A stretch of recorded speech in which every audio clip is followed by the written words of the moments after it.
You can practically hear the thud of Kelce's jaw hitting the desk as he reads the latest Browns update. They're doing what with Shedeur? Cue an expletive. Cue an eye roll. Cue a rant that instantly starts trending, because when Jason Kelce speaks, people listen. And this time, he's saying exactly what we've all been thinking. The Browns have a quarterback situation. A familiar one. A messy, directionless, self-sabotaging circus of a situation. But this time, they've got something, or rather, someone, who could change everything. A fifth-round pick. A long shot on paper. A lightning rod in real life. And a quarterback with everything to prove, Shedeur Sanders. If you're into the real story and all the messy twists they don't show on highlight reels, go ahead and subscribe. And if you're sticking around to see how this Browns QB chaos plays out, you should definitely be subscribed. And instead of investing in him, nurturing him, building a system around his talent and leadership, what does Cleveland do? They sit him. They question him. They toss him into a tug-of-war between egos and old-school football politics. And that's why Jason Kelce snapped. Because if there's one thing the NFL loves, it's the project. A guy who checks boxes, who looks the part, says the right things, comes from the right pedigree, or at least the kind of pedigree the league's used to. And let's be honest, Shedeur Sanders? He doesn't fit in their box. He shatters it. Let's rewind. Shedeur enters the league as a fifth-round pick. Fifth. Not first. Not even second. Fifth. But, well, the official narrative says development needed, raw mechanics, not NFL ready. But the whispers? The ones people don't say out loud? They're about the name. The spotlight, the baggage of being Dion's son, the fear that he'd bring too much attention, too much energy, too much power. Because heaven forbid a young, black quarterback with swagger, marketability, and actual skills challenge the hierarchy, right? And here's the thing, Shedeur didn't blink. He didn't whine. He didn't throw social media tantrums. He just showed up, suited up, and started bawling. In practice. In preseason. In the locker room. Quiet leadership, crisp throws, pocket presence. You could see it. You could feel it. The guy has franchise written all over him, and still they kept sidelining him. Cleveland has cycled through quarterbacks like it's a cursed speed dating session. And now, when they finally have someone with vision, composure, and a fan base ready to rally, they're fumbling it because, why? Politics? Insecurity? Fear of being upstaged? Jason Kelce wasn't having it. He called out the dysfunction, the lack of direction, the way the Browns seem more concerned with managing optics than cultivating talent. This kid has it, Kelce said, his voice rising. He has it. And if you don't see that, you shouldn't be running a team. Mic drop. And he's not wrong. Because let's talk about Shedeur's game. You've seen the tape. This isn't some TikTok quarterback who throws pretty spirals and shorts. Just smart. He reads defenses like a vet. His footwork? Tight. His decision-making? His leadership? Quiet but commanding. He's not chasing clout, he's chasing wins. Even with an oblique injury slowing him down, he's still grinding, still attending every meeting, still showing up for the community. He's mentoring local high school kids. Organizing charity drives. Building culture. Not just for himself, but for a franchise that desperately needs it. And yet, he's treated like a PR risk. And the sad part? This isn't just a Cleveland problem. It's an NFL problem. Because we've seen this before. Talented, outspoken, culturally impactful quarterbacks getting boxed in by outdated systems and scared decision-makers. Guys like Lamar Jackson, Cam Newton, even early career Russell Wilson, before he got squeaky clean and brand managed to death. They all had to prove twice as much just to get half the benefit of the doubt. And Shedeur? He's living that cycle in real time. Let's talk about the lawsuit. That lawsuit. There are serious allegations floating around that several teams, possibly even executives within the league, colluded to suppress Sanders' draft value. That they didn't want the drama, the baggage, the Sanders brand. As if that brand wasn't already more professionally managed than half the league's media departments. That lawsuit, if it goes anywhere, could crack open conversations the NFL has tried to ignore for decades. about power, about visibility, about what happens when a player doesn't need the system to succeed, because the system needs him. And that's the real threat. Not Shedeur's talent. Not even his swagger. It's his independence. Because in an era where the NFL still clings to its good old boy infrastructure, a player who can sell jerseys, pull sponsors, and control his own narrative? That's revolutionary. That's dangerous. Jason Kelce sees it. The fans see it. The community sees it. The only ones who don't? The suits in Cleveland. And maybe that's why Shedeur's journey hits different. Because it's not just about one kid trying to make it, it's about changing the system. It's about redefining what leadership looks like, what franchise potential feels like. It's about reminding the NFL that you can't control greatness. You can only hope to recognize it before it passes you by. Because let's be real, if the Browns don't figure it out soon, someone else will. And fast. There are at least 10 teams who'd kill for a young QB with Shedeur's calm, his football IQ, and his off-field presence. Teams with aging rosters. Teams on the verge of rebuild. Teams that are sick of babysitting overpaid vets and drafting projects who flame out by Thanksgiving. All it takes is one trade. One front office with vision. One coach who says, let's build around that. And when it happens, when Shedeur finally gets his shot to start, to run a team, to write his own chapter, it's going to be nuclear. Because the kid is ready. Not just to play, but to lead. To represent something bigger. To carry the weight and flip the script. And if Cleveland can't see that, maybe they deserve to lose him. Maybe. But how many chances does a franchise get before it loses all benefit of the doubt? So now we're here, watching a slow-motion disaster unfold in real time. A young quarterback stuck in purgatory. A legendary center calling out the dysfunction. A lawsuit looming in the background. And a fan base that knows it's witnessing something special and watching it be wasted. Shedeur's not the problem. The system is. And unless something changes, the Browns are going to wake up one day and realize they let a generational talent walk out the door because they couldn't get out of their own way. And at that point, not even Jason Kelce will be able to hold back. So what do you think? Is Cleveland totally blowing it with Shedeur Sanders? Is the NFL still stuck in its outdated quarterback playbook? And who should really be calling the shots? Owners protecting their brand, or players proving it on the field? Drop your thoughts in the comments. Let's talk about it. And hey, if you're living for this kind of NFL drama, you know what to do. Subscribe, turn on those notifications, and stick around. Because when football meets chaos, when talent collides with politics, when legends speak out, we'll be here, breaking it down, one meltdown at a time. We're talking about a quarterback who's more than just a player. Shedeur Sanders isn't some clipboard-holding backup writing out his rookie contract. And the Browns? They're treating him like a PR inconvenience instead of the opportunity of a lifetime. Let's not pretend this is new territory for Cleveland. They've mastered the art of squandering potential.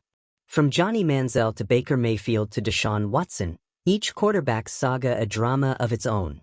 A revolving door of promises, press conferences, and eventually, press releases announcing yet another new direction. So when Shedeur came in, fans held their breath. Could this finally be the one? And at first, there were sparks. The preseason flashes. The out-of-pocket plays. The reads. The leadership.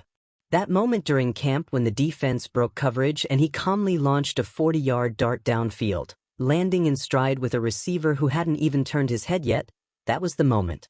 You could feel it in the crowd. That shift. But instead of capitalizing on that electricity, what did the Browns do? They benched it. They wrapped it in red tape. They downplayed it in interviews. He needs time, they said. He's got potential. Potential? This man was outperforming their second stringer in practice, reading blitzes like he was in year 5. What more did he have to prove?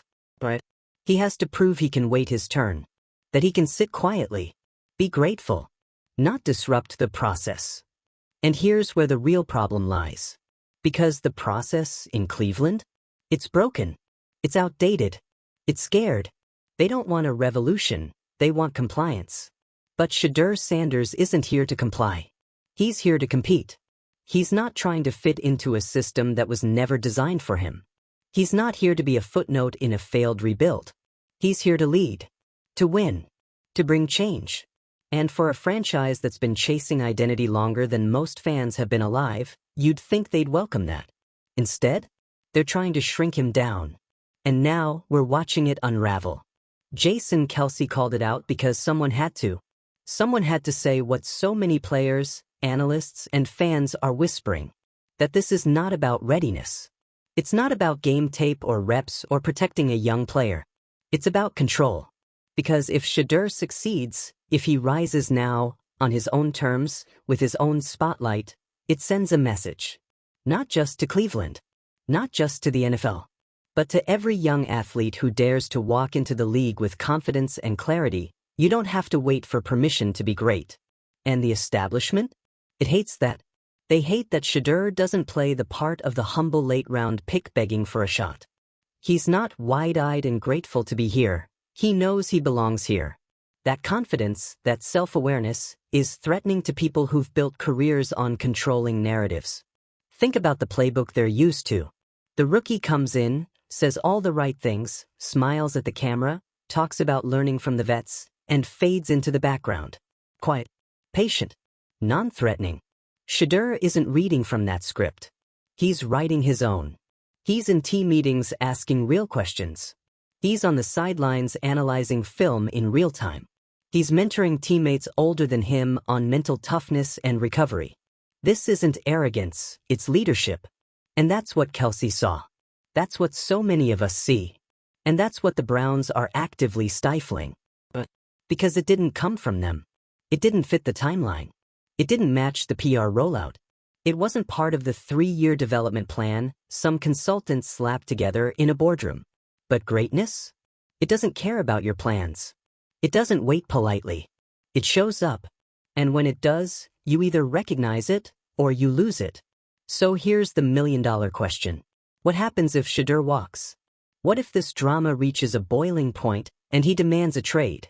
What if another team, one with vision, courage, and maybe a little less ego, swoops in and builds around him the way he deserves? You better believe it would be the Browns' worst nightmare. Because the moment Shedeur steps onto another field and starts dropping dimes and stacking wins, the Cleveland front office doesn't just lose a player, they lose the benefit of the doubt. Forever. They'll be remembered as the franchise that had it and couldn't see it. The headlines write themselves. Browns let future star slip away, again. Shedeur Sanders dominates in New City, leaves Cleveland regret in his wake. Jason Kelce was right.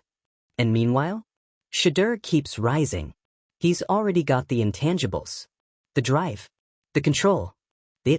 Add in a system that supports him? Game over. And let's be honest, he's not just winning games. He's shifting the culture. Because Shedeur's story is bigger than football. It's about challenging expectations, rewriting the rules, redefining what leadership looks like in a sport that still clings to its old guard. It's about reminding the league that you don't have to wear a Super Bowl ring or come from a blue-blood college program to lead a team. All you need is clarity, confidence, and the courage to be yourself. Jason Kelce knows that. He's lived it. He's seen what happens when you build a locker room around real leadership instead of shiny resumes. And that's why his reaction was so raw, so personal. Because he sees in Shedeur what the Browns refuse to see. Not a prospect. Not a brand. But a quarterback. A damn good one. So, where does this all go? That's the part no one knows yet. Will the Browns finally wake up? Will someone in the building speak up and say, "We can't afford to lose this guy"? Or will they let politics and pride drown out the future? Because make no mistake, this is a ticking clock. And when it goes off, it's not just the Browns who'll be exposed. It's the entire league. The ones still operating on outdated templates. The ones who think marketability is a distraction. The ones who view leadership through one narrow, color-coded lens. This isn't just about Shedeur. It's about all the players like him. The ones waiting for fair shots. The ones who keep showing up, outperforming expectations, and getting passed over because they don't fit. Well, guess what? They're not going to wait forever. And when the tide finally turns, When Shedeur becomes the star he was always meant to be, there's going to be a reckoning. A highlight reel of missed chances. A hall of fame for bad takes. And in the middle of it all, Kelce will be nodding. Because he called it. And he'll be joined by millions of fans who saw it too. Kelce? He didn't just go off for clout. He went off because this whole thing is bigger than one rookie sitting on the bench. It's about the way this league eats its young, especially when that young talent doesn't come wrapped in the approved packaging. Let's talk about that. Shedeur Sanders doesn't play the media game the way the league likes. He's not overly polished in interviews, he's not trying to kiss up to veterans or smile for every camera that gets shoved in his face. He's real. He's focused. And he's dangerously self-aware. And that is threatening to a system built on silence and conformity. It's the classic NFL playbook. If you're flashy, you better be humble. If you're marketable, you better downplay it. And if you're young, talented, and unapologetically confident, forget it. They'll make you earn your respect through a labyrinth of press conferences, third-string reps, and politely ignoring how much more talented you are than the guy starting ahead of you. And for what? To protect a front office's ego? To keep a coach from looking wrong? To uphold some fake meritocracy that crumbles the second a big-name free agent becomes available? It's exhausting. And Kelce knows it. That's why his words hit different. He wasn't speaking at the Browns. He was speaking through them, to every player who's ever been told to wait their turn, while someone less capable got chance after chance because of politics. He sees Shedeur for what he is, a disruptor. A truth-teller in cleats. And yeah, that's dangerous, but it's also exactly what this league needs. Because let's be real, football is changing. You've got quarterbacks building personal brands before they've even taken a snap. Nil deals rolling over into endorsement contracts. College kids entering the league with more financial independence and media training than some team execs. The game isn't just on the field anymore, it's everywhere. And instead of adapting, some franchises, like the Browns, are trying to drag everyone back to 1996. Good luck with that. Shedeur doesn't need the league. The league needs him. Think about it, his jersey's already outselling some starters. His social media presence is clean, smart, and undeniably magnetic. He's got charisma that doesn't feel forced. And best of all, he can play. He's not out here trying to be a social media star who throws occasionally. He's a quarterback who just so happens to have an audience. That's not a distraction, it's an asset. That's reach. That's marketing. That's what puts butts in seats and makes national broadcasters schedule your team on prime time. But apparently in Cleveland, all that does is earn you a spot on the bench and a polite, he's still learning. Learning what, exactly? How to pretend he's not ready. Because if it's about the X's and O's, Shedeur's already passed the test. Ask the players. Ask the practice squad. Ask the assistant coaches who've quietly started saying he's the most composed guy in the QB room. The fans see it too. That's why they're getting restless. There's only so many times you can watch a stagnant offense sputter while your shiny new QB stands there holding a clipboard. The energy is shifting. And whether the Browns like it or not, so is the narrative.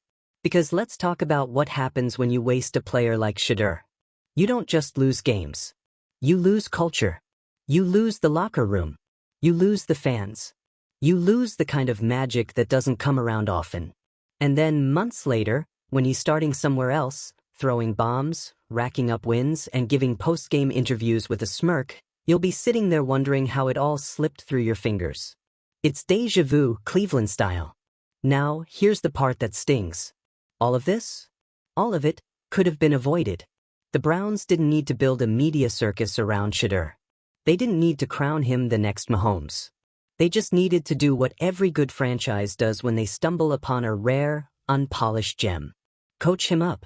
Build around him. Give him the reps. Let him fail forward.